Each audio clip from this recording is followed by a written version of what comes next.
Can I just ask, Dan, last December you were talking about your suppliers and their ability to get the workforce they needed, which is sort of following on from Ian.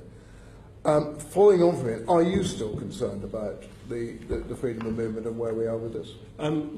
Concern for suppliers and downstream for the hospitality industry more generally. I mean, that's not a new problem. The hospitality industry collectively, including tourism, hoteliers, bars, restaurants, etc., are still saying they're short of 40 to 60,000 workers a year today, and this is before Brexit has actually happened. So, assuming freedom of movement ends and we end up with a tightening of supply of labour, that could exacerbate that problem. So yes, there is still a concern there. Okay. And Ian, with regard to Neste, are you starting to increase stock levels of materials in any way? We are and have been for some time. So when did that process start? Well, we were always planning against a worst case scenario outcome because there were so many possible scenarios that you need to have a baseline. So we were always looking at that scenario, which essentially is going on to WTO terms or whatever. The no deal brings in the additional complication that it's a cliff edge as well. So we have accelerated that element of the work in the last, I would say, 4 to 5 months. We have been in kind of discussions and collaboration with DEFRA and others sharing our information. We have been stock building to an extent on products that we need to import into the UK. Could you give us an idea of what those products have been? Well, what I probably could do, it's helpful because we've shared it with DEFRA, I don't necessarily want to put the whole thing in the public domain, but we could actually give you the list of these products if that's a helpful thing to do. But essentially, we are stock building some products that we import into the UK, and we are stock building in some other European markets products that we would export from the UK to there. So we're stock building at both ends, but these are only for periods of weeks. I was going to come on to that. Could you give us an indication of the percentage of extra stock that you're holding? So are you holding double the stock level? Or no. 50% additional stock? So trying to get an understanding of the degree to which this additional stock holding completely understand. No, there are limits to how much stock you can build for lots of different reasons when you get into the complexities of it. It's partly to do with, we have efficient factories which don't have huge amounts of extra capacity. You wouldn't want that, so you don't suddenly be able to stock build in vast quantities. Warehousing is another issue, and certain ingredients, have a fairly limited shelf life, if you like. So there's some limitations from that point of view. So we can do some stock building. The conclusion we drew very early on, and I think it's fairly common across the industry, and it's what we've been sharing with government, is that you can prepare almost in crisis management terms for a no-deal exit, and you can do certain things around that, but you cannot mitigate the risks of no-deal Brexit. The consequences of it would be very severe and should be avoided, and that's the honest truth. All right.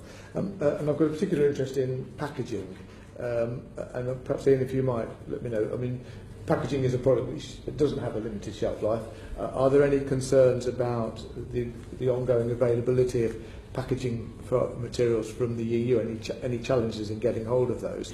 And then what the industry does with post-packaging, with getting that back into the EU after the products have been consumed here. So are there any challenges on packaging? Yeah, I think there are some serious challenges in relation particularly to cardboard and paper-based packaging. If I remember my figures correctly, 600,000 tonnes of that used every year, 90% of it imported, and 80% of it imported from the EU. So any blockage in the supply chain as a consequence of a no-deal Brexit would be pretty calamitous, because you only hold, typically in the whole of the industry, somewhere between 8 and 10 weeks stock, and that's refreshed on a regular basis. So that would be a fairly major problem if there was a supply chain issue. And what we have seen in the last few months, and in fact I was talking to the Chief Executive of the Packaging Federation about this yesterday, we're seeing prices rise at the moment because there is some scarcity and people are forward buying. And you were talking about stockpiling there. one element of preparation rather than stockpiling is forward buying. So you buy the space, you buy the packaging, you buy the ingredients, but they remain where they would have been. So, but no other commercial entity gets access to that.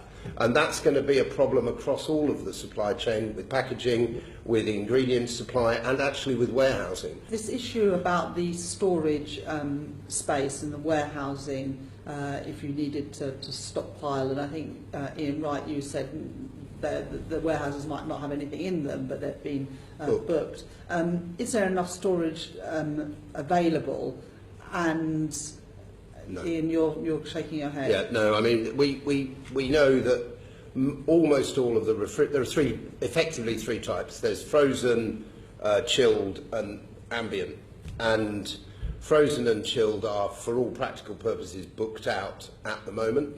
And ambient there is some ambient available, but it's in the wrong part of the country.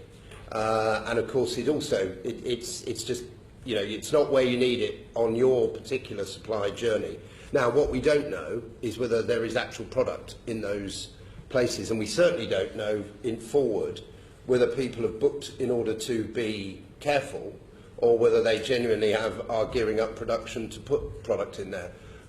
So it's quite a difficult issue. Obviously there will be places where there is some frozen capacity and some ambient capacity and some chilled capacity, and there are some very innovative providers who are doing the sort of Airbnb of warehousing. So if you've got a bit of space, they will sell it for you, and that's a really interesting model. But for long-term planning for big or medium-sized businesses, it's just not, it won't work.